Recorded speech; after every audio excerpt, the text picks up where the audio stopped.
Adierazi nahi duguna lan honekin da ba, errealitate urrun bat, Euskal Gatazkaren errealitate urrun bat, kaleraztea, ez? Eta ipintzea fokoa horretan, ez? Exiliatuetan, ez?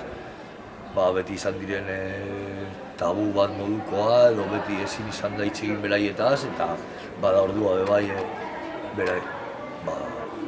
beraietaz hitz egitea, eta arduratzea, eta batez ere esatea, existitzen direzela, eta ezin dira buelta. Eta beraiek ez badirez bueltatzen edo, Euskal Gatazkaren horre nola debo ez geratzen da, Nik uste dut da, Josu komentatzen duen bezala, gure lanarengatik guk egiten duguna da relato orokorrari, munduko relatoari zatia gehitu. Arrazilaritza dokumentala egiten duen neurrian, eta askoz ere gehiago gure herriko errelatuari kapituloa gehitu.